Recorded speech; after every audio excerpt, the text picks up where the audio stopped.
Hello, friends, and welcome to episode 878 of the Juicebox Podcast.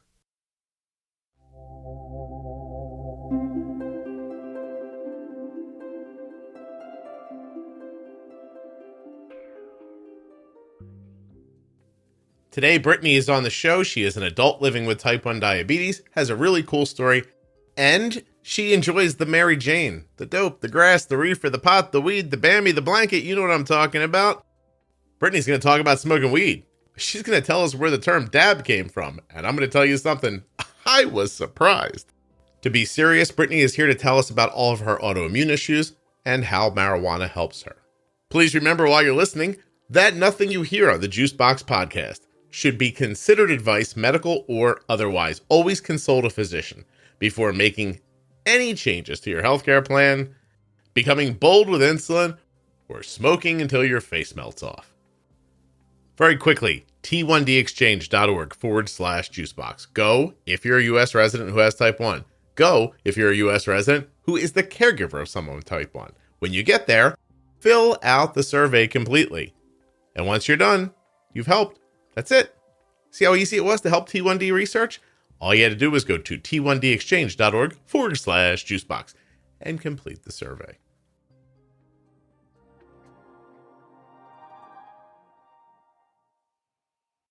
This show is sponsored today by the glucagon that my daughter carries, Gvoke HypoPen. Find out more at gvokeglucagon.com/juicebox. There are so many more After Dark episodes, and you can check them out at juiceboxpodcast.com or by going into your audio app and searching Juicebox Podcast or just Juicebox, one word. Do it like this: Juicebox After Dark. 3 words. Juicebox After Dark. They should all just pop up in front of you. If you're not listening to the podcast in a podcast app or an audio app like Amazon Music, Spotify, Apple Podcasts, you probably should. It's a simple and free way to listen to this podcast and any other podcast that you enjoy.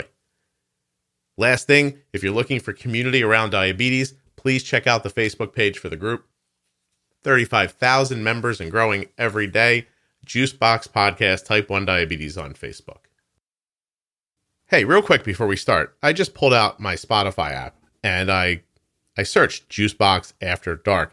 Because, I wasn't 100% sure what I told you was actually right. But, it felt right. And it really is. It popped up right in front of me. Episode 274, Drinking Edition. 283 was about weed. This is, 3 years ago. Kate, bipolar, psychedelics, eating disorder, depression and self-harm. Emily, Mama Wants Her Happy. I wonder what that's about. Sex worker. John, diabetes, heroin, sex with type 1 diabetes from a male's perspective. That was heroin addiction, I'm sorry. After Dark, When in Rome. After Dark, Male Disordered Eating. After Dark, Amy. After Dark, Life Struggles. After Dark, Nolan's Story. Trauma and Addiction. Bulimia and Depression. Sexual Assault and PTSD. Divorce and Co-Parenting. Childhood Trauma. California Sober. That was a good one. Actually, these were all great. ADHD, Cocaine and Abandonment. Striving and Grateful. On and on. One thing after, there's so many here. Like, you could do this with anything. You could type in Juicebox and then Pro Tip if you wanted to see the Pro Tip series, for example. Boom. They're all right in front of me. Why do so many people come to me online? They're like, I don't know how to find an episode. Just that, that works in Spotify. Half of you use Spotify and half of you use Apple Podcasts. Hold on a second. Apple Podcast, search Juicebox After Dark. I didn't spell it right. Now I did. Search. Scroll. Yeah, they're all right here. I never want to hear from one of you guys again. You can't find something. Just search in your app. All right, sorry. That got off the rails. Here's Brittani. My name is Brittani, and I have been a type 1 diabetic for 24 and a half years. And I am 32 now. 24 and a half years. Mm-hmm. Wow. That seems like a long time to me. What were you, 8 when you were diagnosed? It was 2 months before I turned 8. Right before you were. So I was diagnosed in June of 98. And my birthday's in August. So. I know you have a sister, but do you have any other siblings? Yes. So, my parents were teen parents and they didn't have any other children together. So I have, well, from both of my parents, they both had a child at the same time. So my sister, the one that I'm living with now, and my brother that came from my mom, they are 3 months apart. And then my mom much later had a child. She just turned 14, so we are 18 years apart. Your mom is riding it right to the end, huh? I didn't mean. Oh, I meant life. Sorry, sorry. no, yeah. Well, she had me at 15, so that was a month before she turned 16. And my dad was 17 at the time, so they were babies. So your mom's about 47 right now. She was born, let's see, she was born in 74, so she's 48. 48. Okay. I think. Is that Yeah. is that something you get accustomed to after a while and you don't notice it that you're so close in age? Yes, people think that, my parents were like, my mom would be my sister, and somebody may think that like my dad's my boyfriend, Mm-hmm. because my parents were so young. And then with me and my brother, being 18 and 15 when our younger sister was born, people always thought that she was our child because I'm closer in age to my mom. So we're 15, almost 16 years apart. And my sister and I are 18 years apart. Okay. So like when your youngest sister was born, people would look at you and think, oh, Brittany had a baby.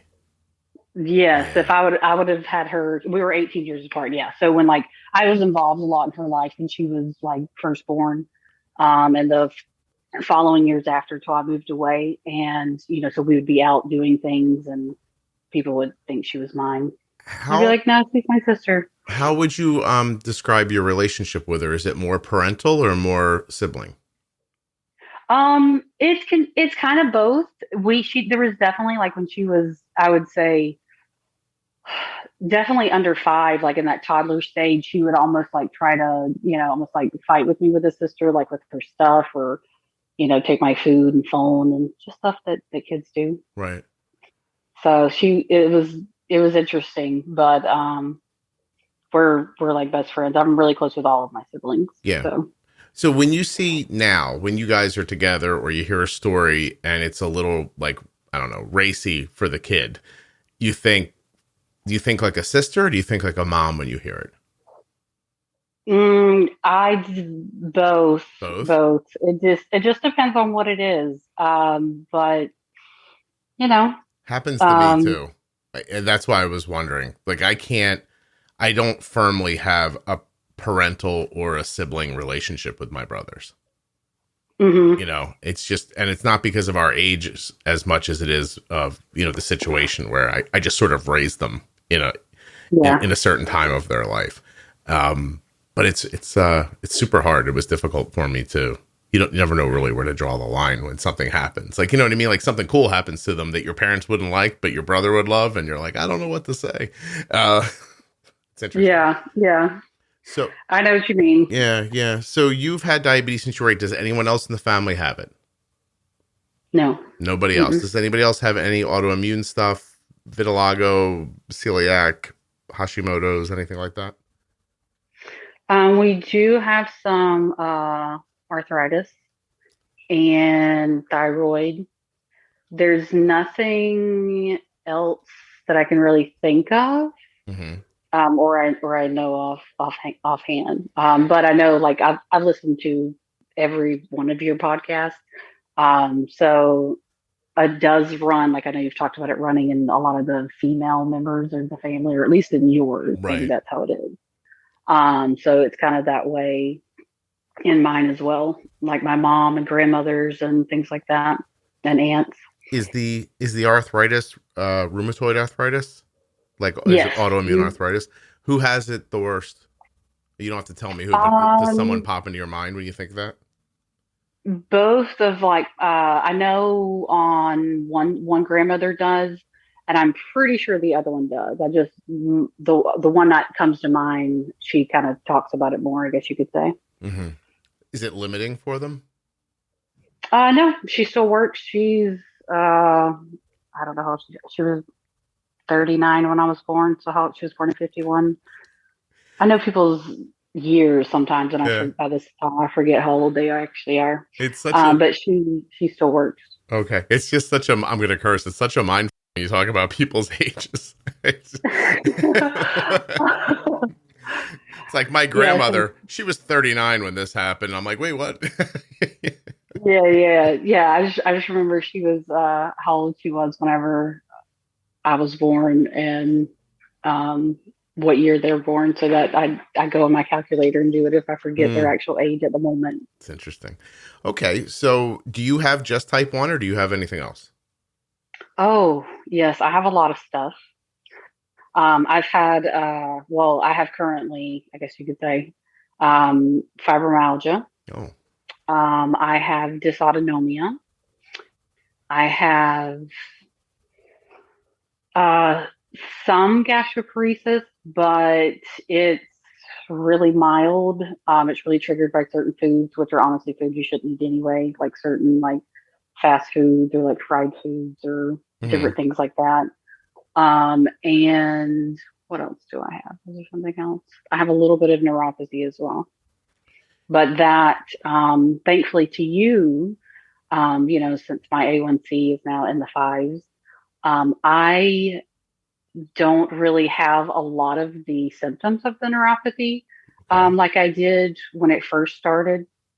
For a while, I would even have just the pain in the feet whenever like my blood sugar would be high. Mm-hmm. But now, if it does shoot up, I haven't felt it probably since my A1C has been quote unquote normal.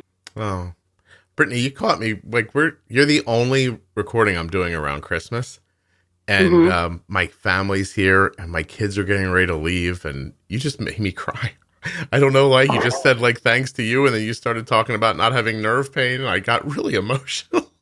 I'm sorry. Yes. Like I know you asked people if they would name their children after you, and I do not have any living children. Oh. But I all of my baby names I have on my list for in the next few years are like hippie names. Okay. So I don't know how yours would fit in, but like Not well. I've literally thought about how like you've changed so much. Like I was like, I would love to like one day, if I had the money, like buy this man a vacation, like for his family to go on, because like I talk about your podcast all the time. I tell people if I ever like find out that, they have it, I tell them, or even anybody who uses insulin. So even if they're type 2 and I'm like, you use insulin, and I try to tell, I have a friend, whose fiance who's type 2, who recently asked me about things, and I told him things, like hydration and other things that I could think of, but, that would help them without using insulin. But yeah, quite amazing. Oh, that's really kind of you. And you just gave me a great idea. I think we should send me to Bora Bora. I think everyone should get together. I know nothing about the place. I just think of those huts up on stilts that are in the water. That would be amazing. That's what I want to do for like a honeymoon. That's where I want to go, like one of those places where it's just like, I call it a hut in the middle of the ocean. Yeah. Well, I mean, I don't have a good name. You know what I mean? Like, I don't have a good name like Adele or something. So I don't expect anybody to actually call their child Scott. Even a boat or a motorcycle would be nice. You know what I mean? Well, pets are my thing. So I maybe a dog one day. Oh, I would take that gleefully. But I'm just happy that you're well. How long have you been listening to the show? I discovered your podcast and I started listening because when I learned about it, I probably started within like a week or two actually listening, but it was at the end of August in 2020. Oh, wow. And I had listened to all the podcasts by Thanksgiving that you had out at that time. So I started at the beginning at number 1 and I listened to about 50. And by that time, I guess I was part of the Facebook group and I heard about the pro tips.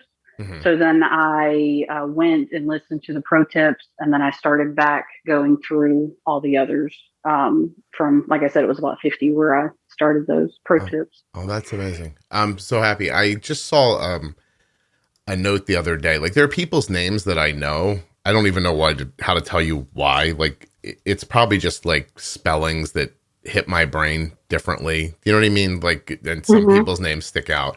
Yours is spelled like a little differently, and so your name sticks out to me. No. But there was this post the other day. I'm gonna find it for you. If my internet... Was it maybe the one about, was it the Spotify?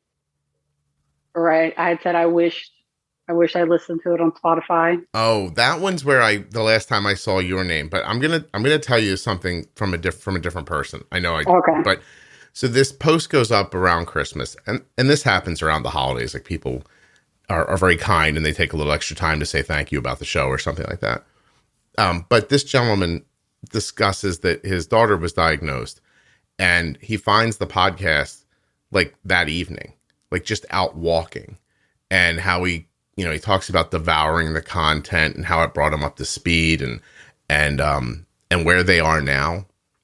And, as I'm reading it, I'm floored a little bit. Like, I really am. Like, even as you're talking about the show, in my mind, I think, oh God, I wonder if it sounds like one of those, like, I don't even know how to put it, but like one of those very like saccharine, like produced shows where someone comes on to say, oh, I love this, or you know what I mean? Like, because it's still strange to me to hear somebody's story like yours. Like, I believe in the podcast and I believe in the content, and I generally think that people will have experiences like yours. But still, when it happens and someone tells me about it, it doesn't feel like they're talking about me.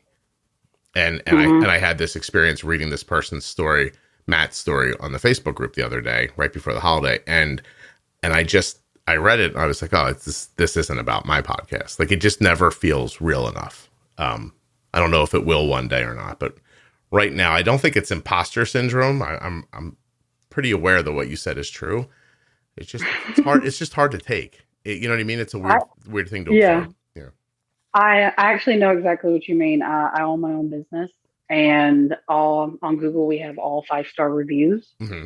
And I sometimes I'm like, but I put my, like you do, I put my heart and soul into my business. I'm very passionate about it.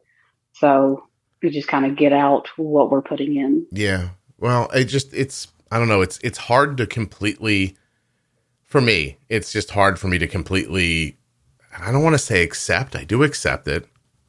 Maybe I can't absorb it completely. I don't know. Like, this will sound like a humble brag, but it happens so frequently that it can get overwhelming. Mm-hmm. And, so you start reading someone's note and you're like, oh my God, this is amazing. And then it's a half an hour later and I'm tagged in something else. And it's a very similar note from a different person. And you really want to read them all and give them their weight, because this person's having an amazing, transformation and experience for themselves. And I definitely want to be there to say, congratulations. But I don't know. It's hard to put into words. I guess I've only been at this 9 years now. I guess I'll figure out how to say it eventually. But for the moment, it just feels really good. And I don't know what to do about it. But okay. So fibromyalgia, let's pick through these for a minute. But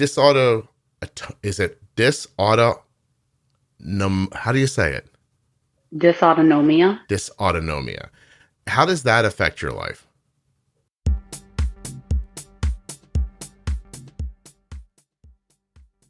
When you have diabetes and use insulin, low blood sugar can happen when you don't expect it. Gvoke HypoPen is a ready-to-use glucagon option that can treat very low blood sugar in adults and kids with diabetes, ages 2 and above. Find out more. Go to gvokeglucagon.com/juicebox.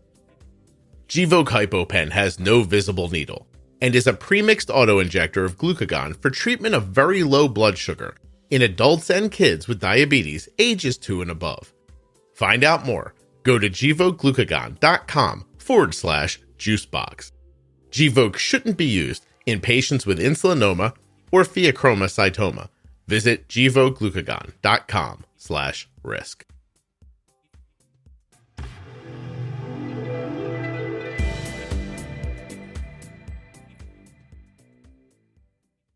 Well, it currently doesn't, because of the reason that I'm on for the podcast.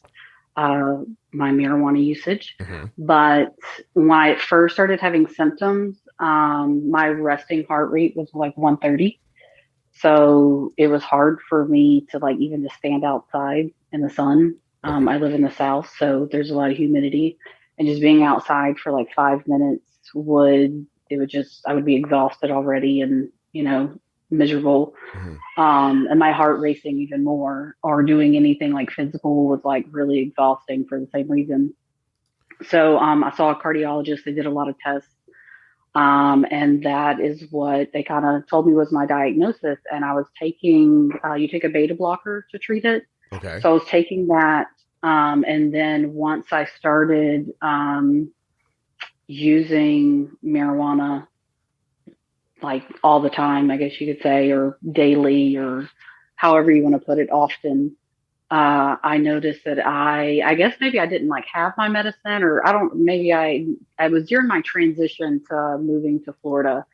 So I may have not have got a new doctor, or hadn't went and didn't have the medicine and was like, well, I don't need it. And my resting heart rate was normal, what it should be. So, I didn't take it anymore. Okay. But before I was using marijuana, it wasn't just that. I was probably on so many pills because I got it for the fibromyalgia.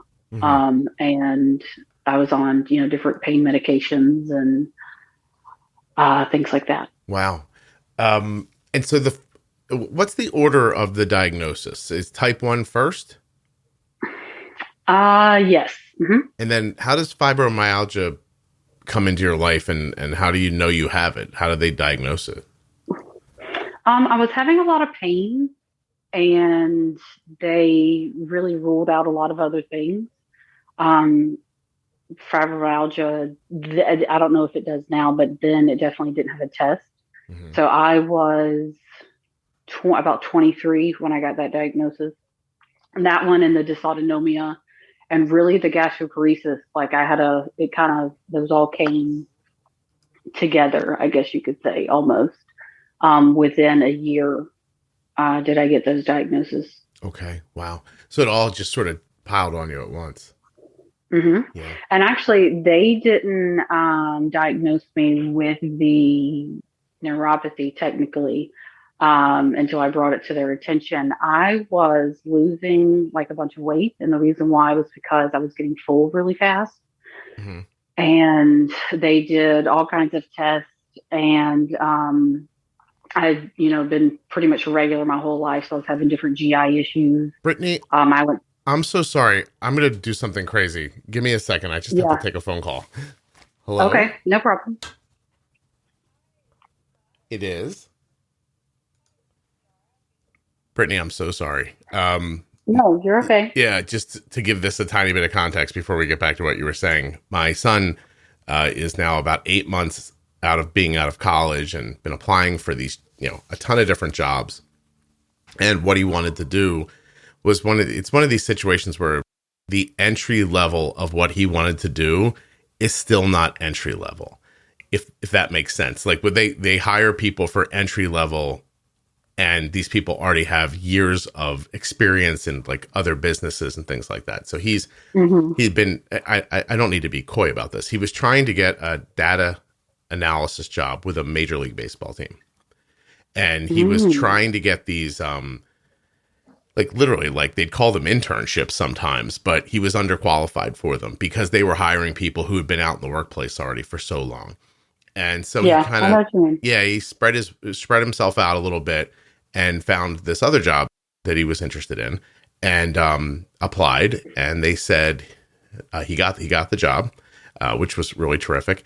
And but he needs to relocate, and very quickly. So they were basically like, last Monday, you got the job.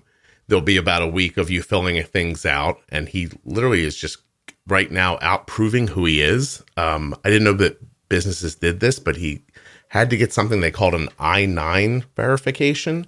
So he had to go to this location here in New Jersey and use like his passport to prove who he was. And then he has to start working in 14 days in Georgia. And Mm. so we have to relocate him, find him a place to live. And it's not as easy just to find an apartment in the area that he's at. So we found one. They have one left that he could afford, and I just thought, God, if I don't answer this phone and they give this away, he'll kill me. So, so I appreciate you letting me stop for a second. Oh, yeah. And I apologize. Okay. You were in the middle of explaining to me about fibro, and am I right about that? Did I cut? I think I was explaining to you about the neuropathy, how I got we got to the my neuropathy. diagnosis. Okay, Yeah. so I started having the GI issues, and they did a bunch of tests, and everything was coming back okay. And I think that's actually when they diagnosed me with the gastroparesis, which I did one of those scans, whatever they do for the diagnosis. I did one of those when I was a younger kid, like I want to say a year or two after my diagnosis. I'm not sure why they did it, except for just to see where I was. a gastric emptying study? Yeah. Okay. So when they did it, they gave me my diagnosis this time. They didn't do one of those. So I do want to see how far along it is, especially since, I don't have a lot of symptoms except ones that are triggered by food. And I do have some of like the slowed digestion. Like I can see that like in my insulin needs and like where my fat and protein rises happen. Right. Did you hear Arden's episode about the supplements she's taking for her digestion? Yes. And I've been so busy. My work is really busy at this time of year. So, and then with my move and everything else, I haven't gotten around to going to get any to try them, but I want to try that. And, I did look up, I guess, the other one that she's on for the female issues, the one that starts like with an O. Yes, I will talk about that. I want to have babies like within the next 2 years. So it's like, is that something that's just making everything better? And why not? Yeah. Yeah. Oh, good. Yeah. I mean, but even if you're busy right now, like I'm not pimping a brand here. But I'm going to look here and find it for you. You can just go on Amazon or go to a health food store or anywhere, I would imagine, to find this. This digestive enzyme is made by Pure Encapsulations. And so it's pure. It says like it's a white bottle with like a blue little label. It says Pure Encapsulations Digestive Enzymes Ultra. It's not cheap. Like I'm sure in a health food store, you could probably find like a knockoff kind that's a little cheaper. But if you're looking to just give it a try, it'll be at your house like tomorrow if you had Amazon Prime. So, and she just takes them with her food, and it just speeds up it just helps the digestion, and you're on your way. Do you have, I'm so sorry to ask you, does everything come out the way you expect, or do you not have that? Like regularly, like I'm fine. I have no issues. I am currently on, Ozempic for like usually off label for weight loss, which it's been working. So that does cause constipation in itself, which I just try to drink more water and different things like that. But with the gastroparesis, it's like diarrhea and things like that I have like in the dumping. Yeah. And with like the food, like if there's any weird food items. Yeah. So some foods you can't process well at all. Yeah. Right. I Arden went to a magnesium oxide to help her go to the bathroom more regularly. And I have to admit, I started taking it. I was like, So I was taking fiber as a supplement, and now I don't have to take fiber anymore. And so the magnesium oxide did the trick for me. And I've also been popping the digestive enzymes just because like my stomach would get upset with certain foods, or there were things that I would say like, I can't eat that. You know what I mean? And when I look back at it now, it was probably fattier foods, or fried stuff that I would have trouble with. Sometimes protein, like, sometimes chicken. I can't digest chicken very well.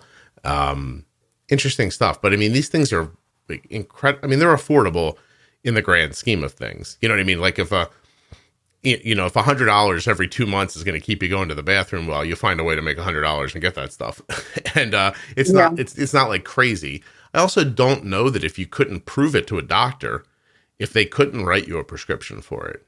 You know what I mean? I'm not sure how people's how people's plans work all the time, because I'll have to look. yeah, that's what it sounds like you're saying, right? Is that like certain kind of junky foods you can't get through. Yeah, and don't get me wrong, I eat like the way I've eaten the last few years is a lot, better and healthier than what, Mhm. I'm sure my parents fed me and I ate in my early 20s.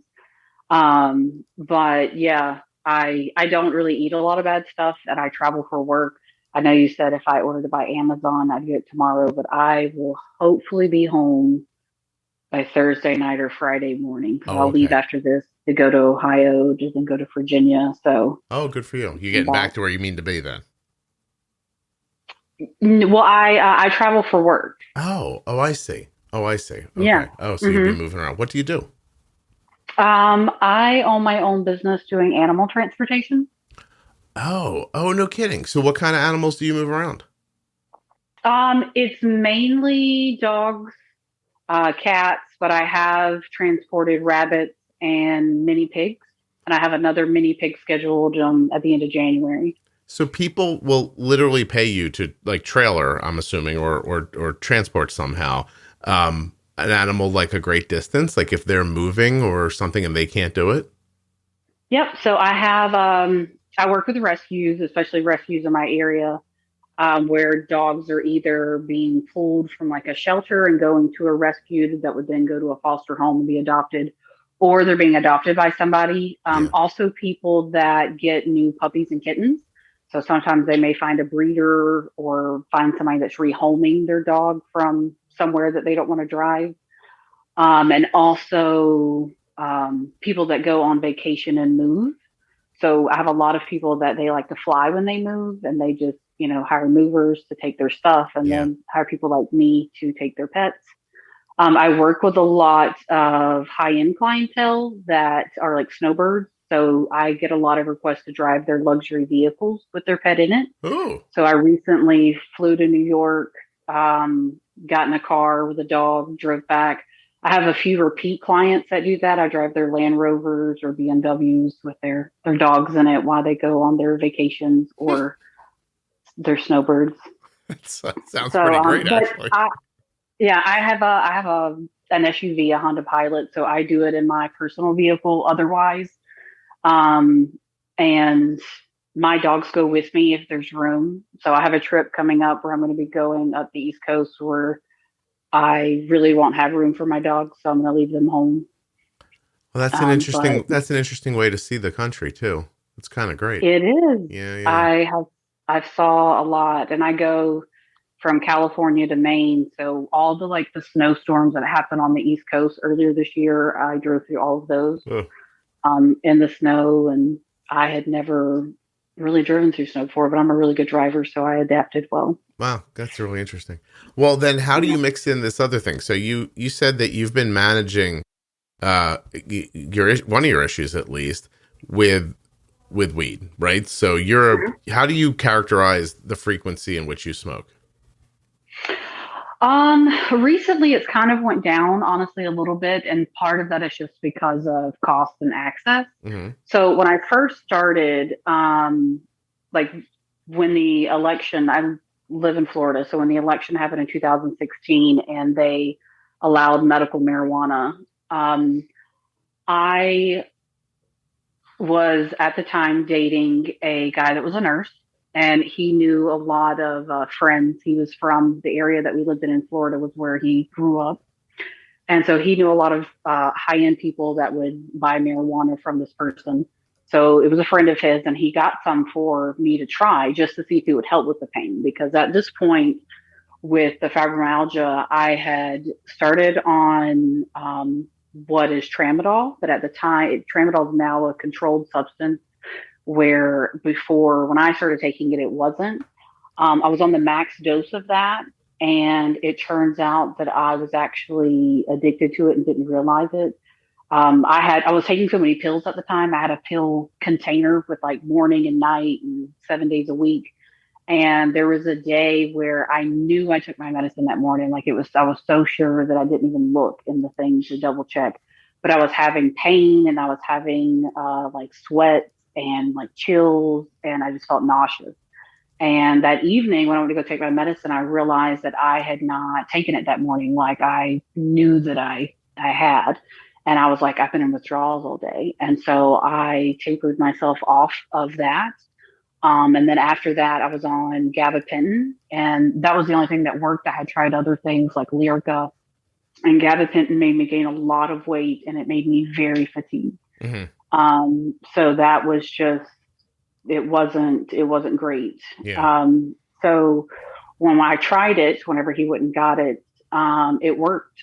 And I was speaking with my rheumatologist. He really didn't know anything about, how to apply for it. And I did some research and I found a doctor, and, the election was in November. So by August of the next year, 2017, I had done my application for my medical card in Florida and saw the doctor. And since it was so new and there were so many people applying, it took them 6 months to approve me.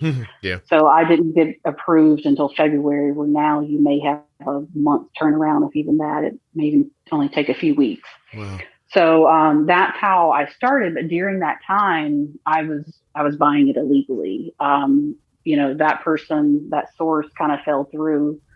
But I had a friend that I had met in Florida, where his family member basically dealt with that. So I would always go to them, and they actually didn't even get it directly. They got it from somebody else, and they were like, well, why don't I just, connect you with this person? I'm like, no, that's okay. I'm female. I don't want to go to bad neighborhoods by myself. I'll go with you, or you can go for me. So I just, supplied her for some business for a good year or so. And every day on payday, I went and bought what I needed, and I made part of it into edibles. And then the rest was basically smoked.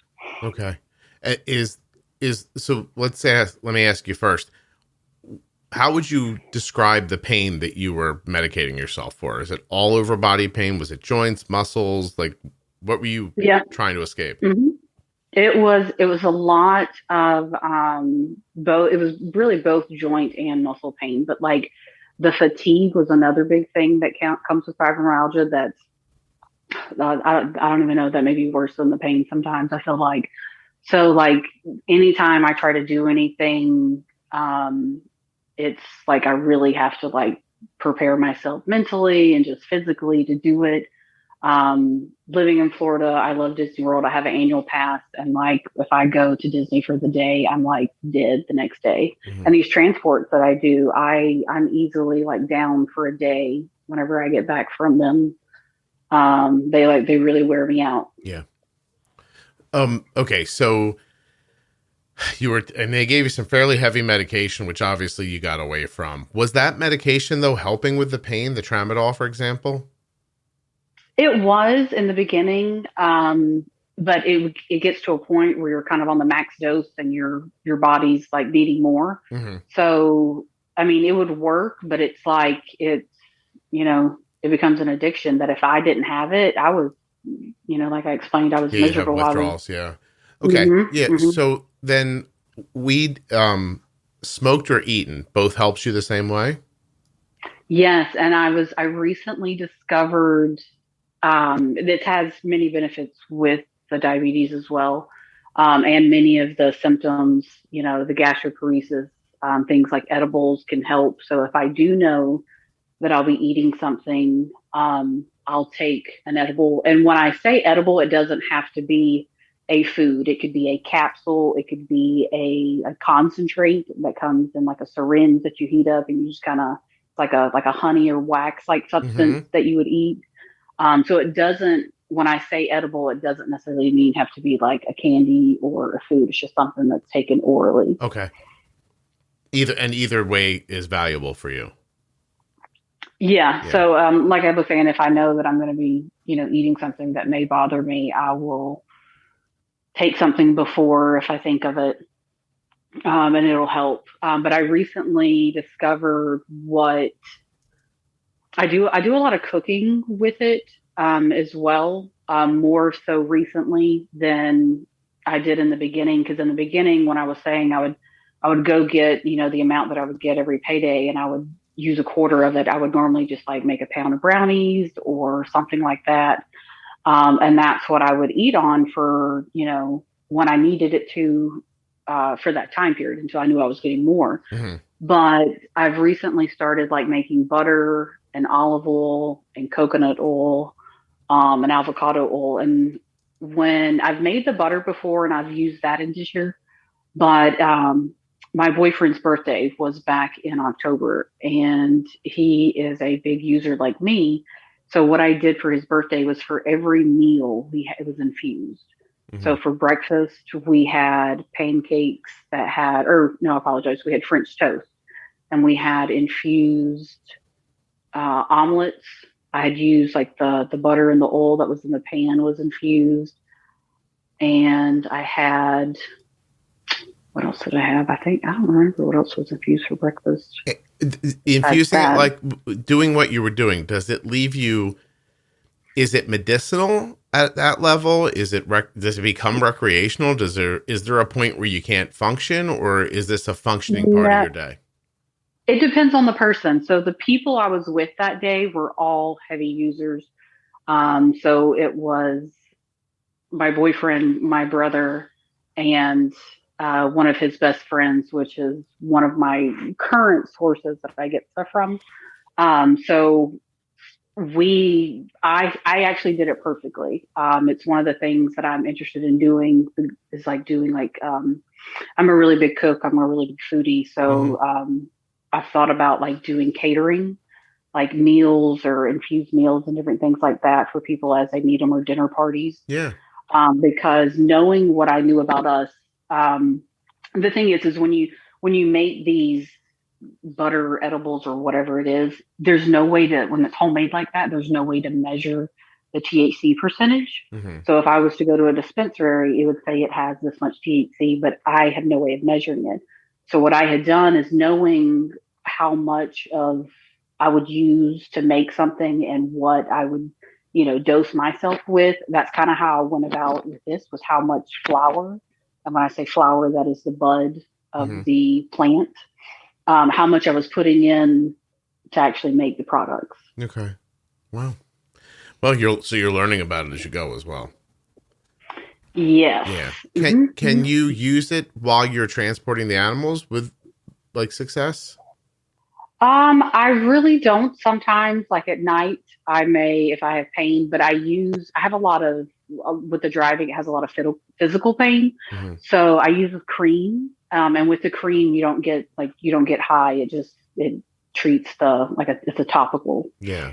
And that you find that valuable? Like, cause it's funny. A company just reached out to me. I said no, but they wanted me to, take on this topical CBD as an advertiser, and I just didn't know enough about it. So I kind of went into the group and I asked people, like, does this work? Like, you know what I mean? Like, is this something I want to, like, would anybody care about this or not? And and it was funny how the answers came back. People were like, I use it and I love it, and people were like, I use it and I don't think it does anything. And I was like, oh. No. I was like, somebody please. There was no like middle ground to be found. But if it's helping you, then that's amazing. So you couldn't do an edible and drive, or like, what's the level for somebody who's never tried weed at all? Does it like, for you, what's your level of functionality when you're using it for pain and it's working for the pain? So I can do everything. Scott, it just wouldn't be professional to do that. Technically. So, with me, I can really do anything with it. You do get to a certain point, especially, I've had this experience with edibles. If you take too much, it can make you sick. So that's what I have to watch out for. I wouldn't get necessarily too high to where I couldn't do anything. I would just feel miserable. Okay. Edibles are intensified by fat, protein, and alcohol. So if I know I'm going to be eating a meal that has a lot of fat, protein, or if I'm going to be drinking alcohol, I will take less of it. Just because you just get sick. Okay. How much do you think it costs you a month to help yourself with the pain? I don't spend as much now, but back when I first started, I can tell you, when I was buying every payday, I was spending almost $600 a month. Wow.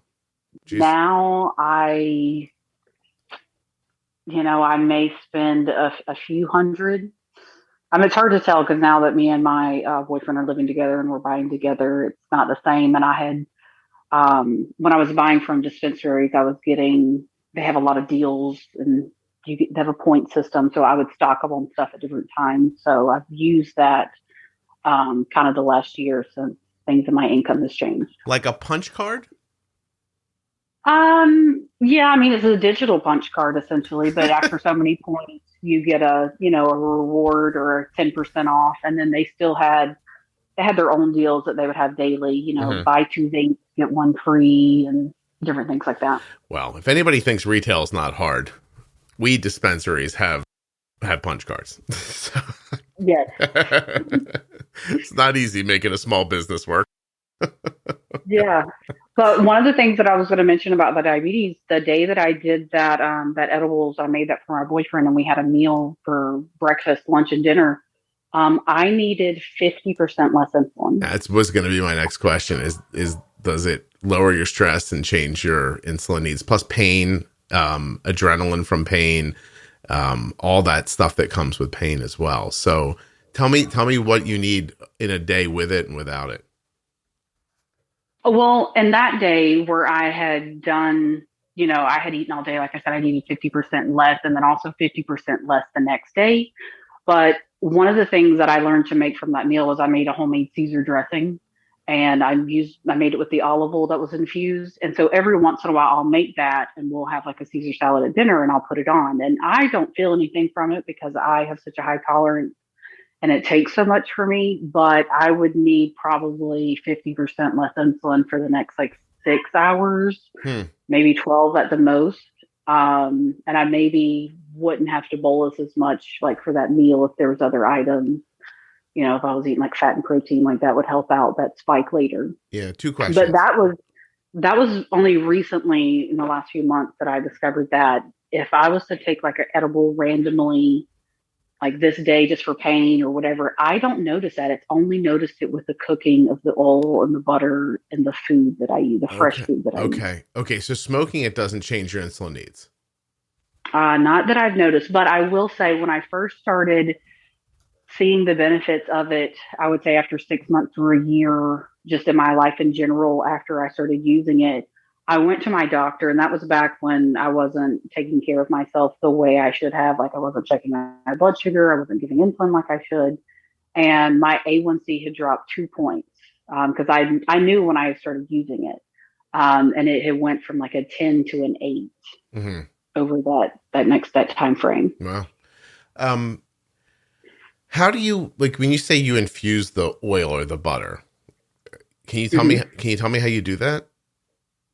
Yeah. So what I do is I use a crock pot.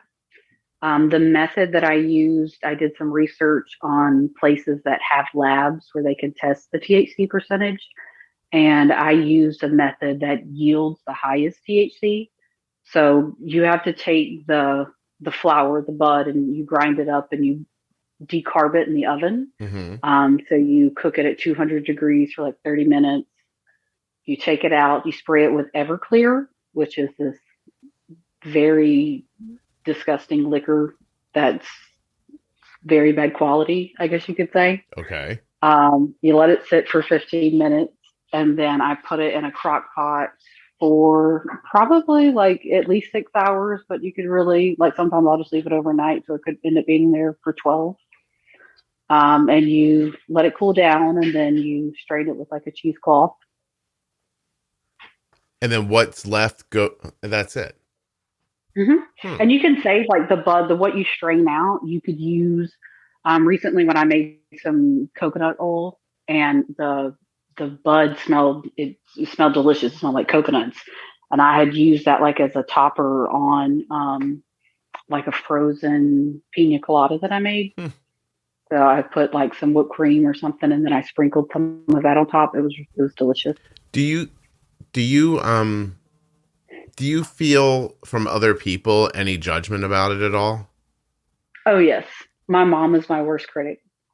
She does, and it's horrible because she's a nurse, but she thinks that like people can't do anything. And I'm like, well, that is what helps me get out of bed. And that is what helps me be productive, especially because of my fibromyalgia and the fatigue that I have. With marijuana, there's different strains, and the sativa strain gives the upper and gives you energy. The indica is more of a downer. And then there's a hybrid, which is a mix between both, but it could lean either sativa or indica dominant. So I completely stay away from indicas. I would only buy that if I had, if I went somewhere and I was like, I have $20, and they're like, well, the only thing that's $20 is the indica. That may be the only time that I would buy that. But I buy all sativas, and the strain specifically, there's different parts of THC. So the THCV, I look for stuff that has that in it, because that actually helps with insulin resistance, and it helps as an appetite suppressant. So it helps with weight loss and different things like that. Wow. Is there, how long, I guess my question is, how long did it take you before you felt comfortable that what you were doing wasn't just like random, like when you were being more purposeful about it, I guess, for your pain, for an example? And do you also use it like recreationally? I mean, yeah, part of me feels like everyone's doing it for medical reasons, that everybody's got anxiety or, life just causes stress, anything like that. So part of me feels that way. There are many people that I know that don't like it, and I wish they would try it and chill out. But I mean, I don't do it as much. I will say I don't do it as much recreationally now, just because of cost mainly. I don't like, I space it out. Like if I know, I only have this much until end of the week or next time you get paid or something like that, then you make it work in that time frame. Brittani, you're gone, aren't you? Hello? Hello? Hello, hello, hello. She is gone. Back? Are you back? Yes, my blood sugar alert, my Dexcom went off, so I guess it paused you or something. The Dexcom alarm paused the audio. Yeah. Okay, Dexcom, whatever. Brittani, can I just say something real quick? Yeah. Dexcom.com/juicebox. That's all. Just head over there now and get started. Sorry about that. So you recreationally, you not as much for cost, you spread it out so that it lasts you for your needs. Yeah. And then you mentioned tolerance before. So your weed tolerance has gone up, just like your narcotic tolerance went up. But as your weed tolerance goes up, you're not withdrawing and having terrible symptoms, right? It's just, I mean, can you talk about the difference between those two, if there is?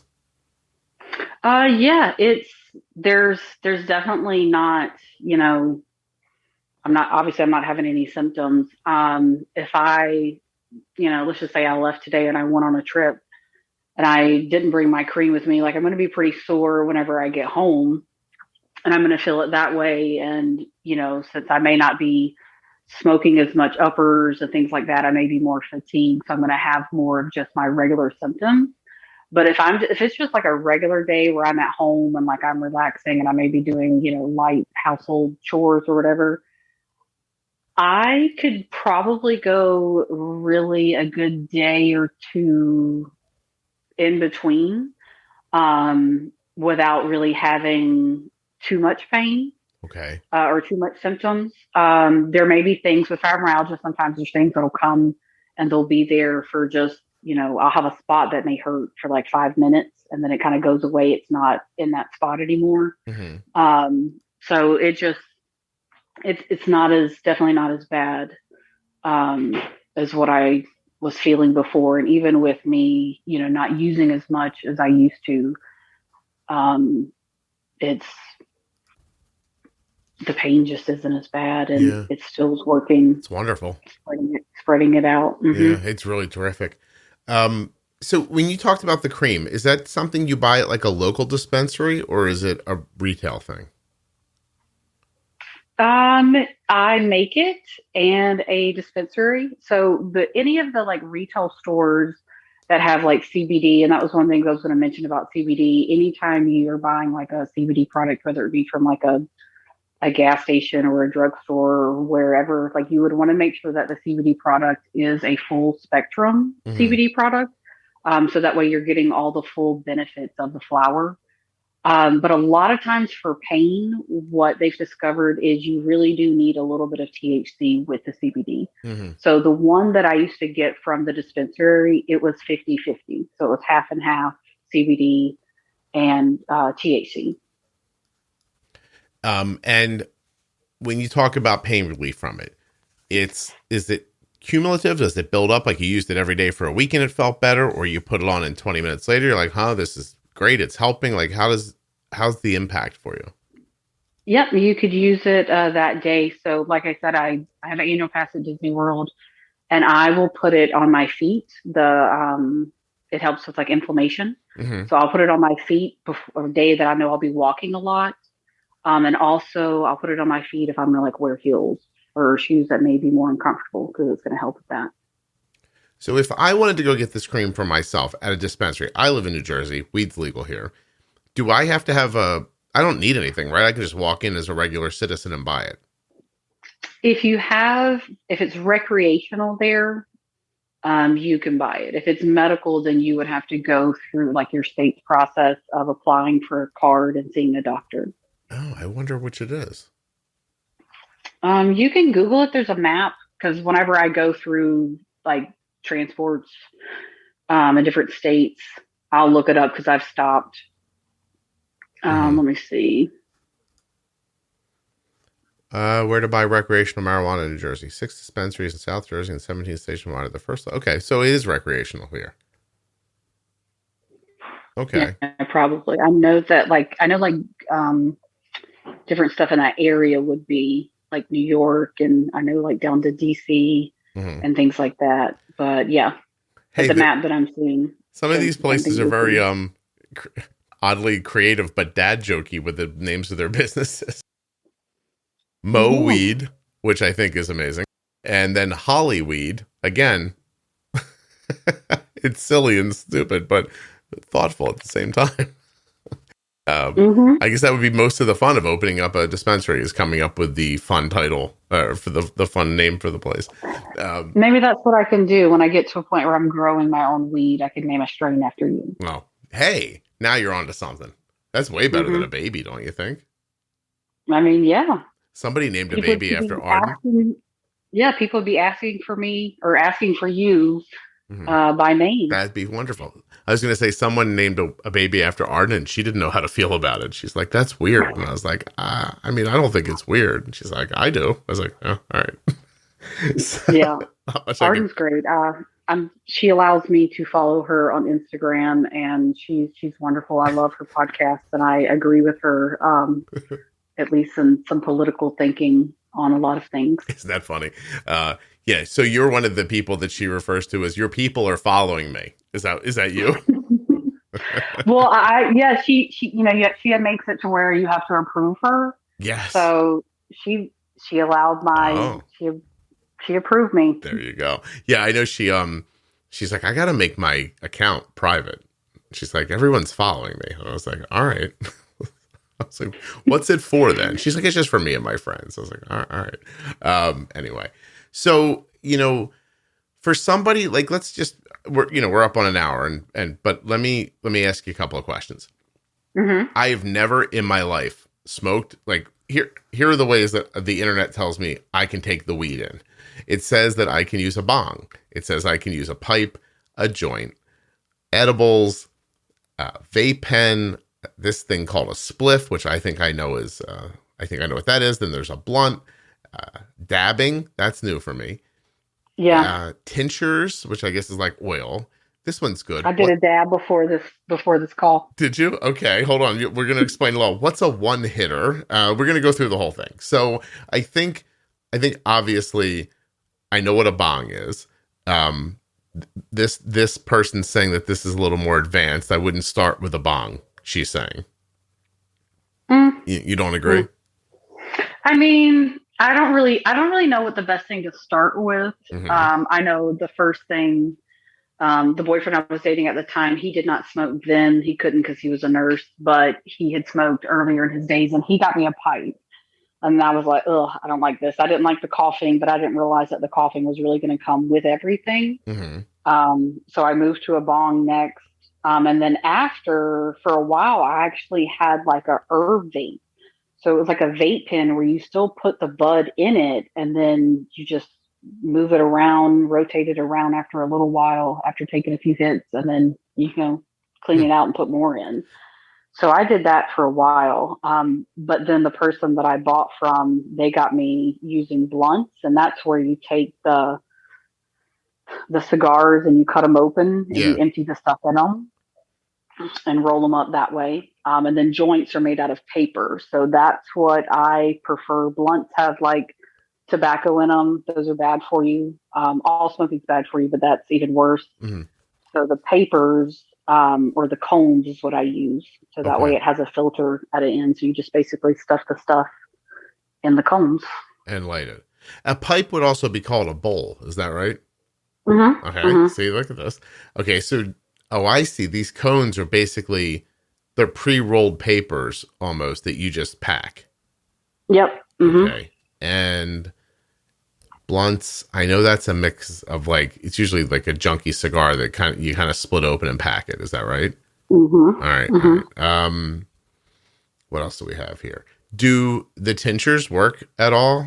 The THC like oils? I've actually used those the least. I felt like they were maybe, I don't remember why I never bought them at the dispensary. I was recently going to make some, but whatever I was going to make them for, it takes like a few weeks to make them. You have to like let it sit for a few weeks to make it. So I haven't really made them, but I have heard good things from people that do use them regularly. And the dabbing hits you hard, is that right? Like quick? Yeah. So you know the dance, the dab? I do.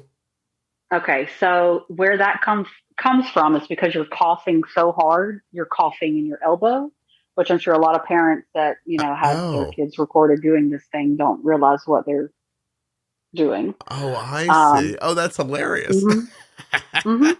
Or for a dab, you have a bong, but you take the bowl, because a bowl could also be from a bong as well. Okay. From the piece that holds it there.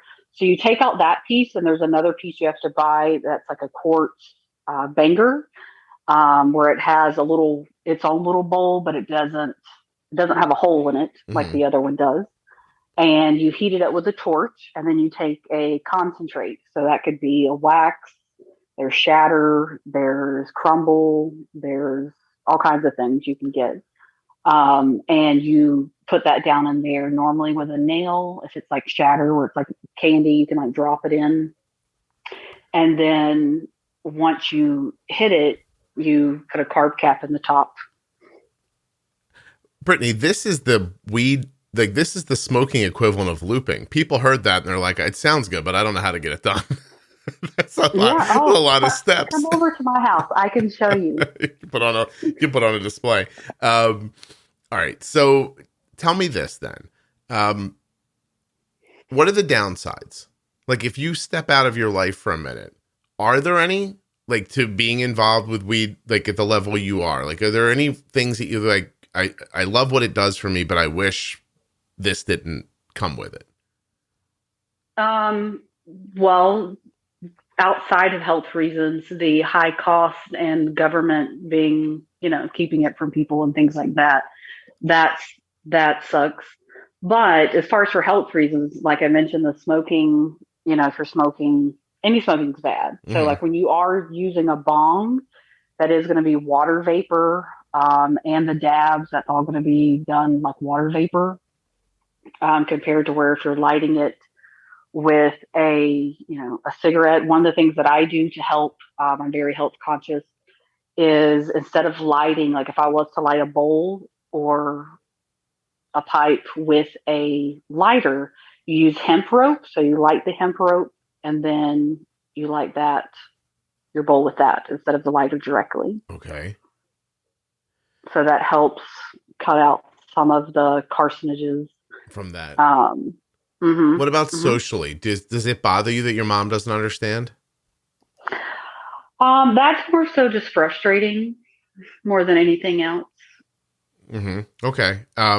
What about, like, do you think that you fit in a profile? Like, do you think if I looked at you, like right now, would I go, oh, Brittani smokes weed? Well, because of my hair, yes, but that's probably the only giveaway for looking at me. And I don't know what that means exactly. I'm just wondering if it's a culture, I guess.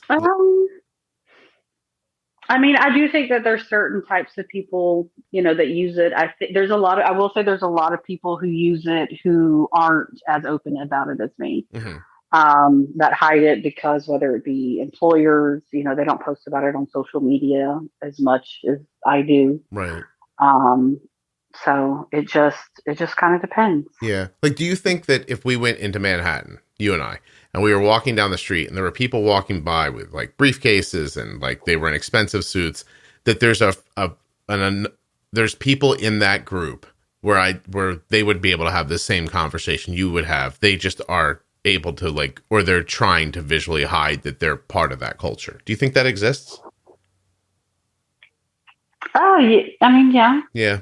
Like people you just couldn't sniff out. Well, I guess you'd be able to sniff them out, but people you couldn't see visually. I've met people that I didn't expect, them to be users, and then they were.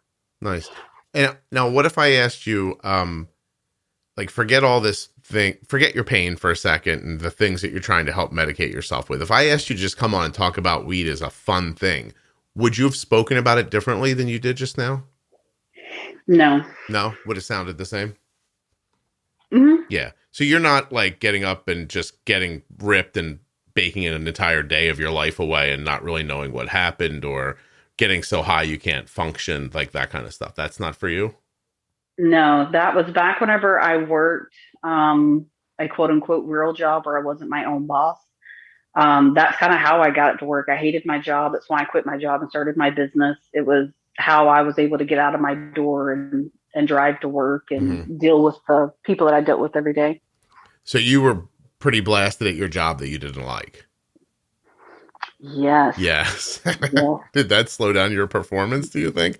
You weren't like a rocket technician or something, were you? No, I worked in a call center for a bank. Oh. So it really made me, I don't deal with people anymore. I deal with pets, except for 5 minutes at a pickup and 5 minutes at a drop off. So just dealing with the people and dealing with a company that had issues that they refused to fix. And we just had to take the heat on the phone every day, every call type of thing. It just kind of over not it. Fun, right? Just kind of sucks. Yeah. So then when I'm on the phone with somebody trying to get my account reset or something, they're not bored. They're just a little high. I get it. That makes sense. That makes more sense. Well, it made me definitely more like, I guess, talkative to those people. Like I wasn't in those professional settings. I wasn't going to ask you as much, I don't know, personal stuff as maybe than another person would have. Like I was going to be very business, what do you need help with? Here's the answer, kind of really straightforward. So I know that there was a certain strain that I would sometimes use for work. One of when you buy it from a dispensary, it'll tell you the things that it helps with or the side effects, and it made you talkative. Okay. I see. All right. Is there anything I didn't ask you about that you would want people to know before we stop? Definitely be careful with edibles because they can make you sick. Yeah. And that's why some of the dispensaries have actually put limits on the milligrams that they can sell in one package. Um, Start off with like 5 milligrams. I mean, even a friend of mine, 5 makes her. She doesn't do it hardly ever, but 5 makes her very, very high, Oh, especially if she's been eating or drinking or anything like that with it. just blasts her off into another, like she's not functional then. Yeah. Well, we were about to go on a cruise once, and she was walking in New Orleans, and we had to like hold her hand, and the street wasn't level, and she was like, "Where are we going?" It was night, so she just wasn't all there. Yeah, I understand. Is there ever been a time that you've been too high to take care of your diabetes? No, No. not that I can think of. Okay. I mean, well, don't get me wrong. Before I started listening to your podcast, or before I started preparing my body for babies, I didn't do things as I should, and so that could be a gray area. Okay. But I wouldn't say it was. But it wasn't because of the weed. What would you say that you took from the podcast that was most valuable for you with your management? You said you're in the 5s now, right? Yes. Yeah.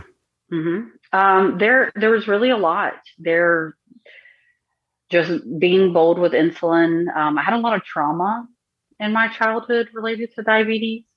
And we can talk about it whenever you would like, whether it be in another podcast that's after dark, or if you have time today, whatever you want to do. But a lot of trauma that it just, caused me to not do things as I should. And when the guy that I was previously dating, when, we thought we were going to be ready to get married and have children, I'm like, okay. And I went and got a Dexcom. I had one before, but that was before it went with your phone. And I kept losing the receiver. Okay. And I kind of just kept running out of money to replace the receiver. So I said, well, I'll get it again when it connects with your phone, which was years later. And then it just took me, I didn't get it right away when they started that. So it took me a little bit longer to actually go and get it. But I got the Dexcom, and then that's how I found your page. I was on a Dexcom Facebook page, and somebody posted this horrible graph, and this other person said, listen to this podcast. It changes how you think about insulin. And that's when I saved it. But yeah. Oh, wow. That's amazing. Well, I will have you back on sometime and we'll talk about the rest. That sounds like that sounds like a very good idea. I have to go now, so I can't do it right now. You are the only person I'm recording with for I gave myself off for, let me see, 2, 3, 4, 5, 6, 7, 8, 9, 12, 12. Oh my God. I gave myself 21 days off without recording. But but in the middle of it, I'm recording with you because this is just when we could find a time to do it. So, I really appreciate you taking the time to come on and talk about all this and put context to it. It's an interesting conversation. I think it would be fair to say that anybody who's pretending that weed smoking is not, I would say, prevalent at this point within society is fooling themselves.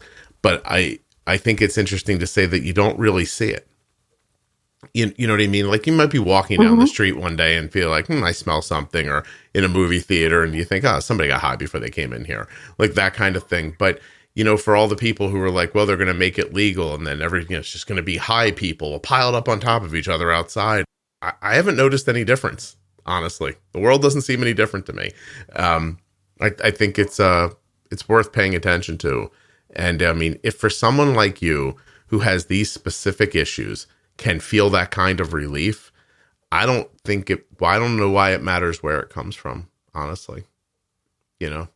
I definitely agree. Yeah. And I'm able to function and, do my job better than if I wouldn't have had it. No, I take your point. I really do. Okay. Brittani, thank you so much. A huge thank you to one of today's sponsors, Gvoke Glucagon. Find out more about Gvoke HypoPen at gvokeglucagon.com/juicebox. You spell that GVOKEGLUCAGON.com/juicebox. I also want to thank Brittani for coming on the show today and sharing her story. And of course, thank you for listening, subscribing, following, sharing, all that cool stuff you do with the podcast. Just a couple of weeks ago, we hit our 11 millionth download total for the show, which is crazy. And that's up over 10 million, which happened less than 2 months ago. Thank you so much for sharing the show. I'll be back soon with another episode of the Juicebox Podcast.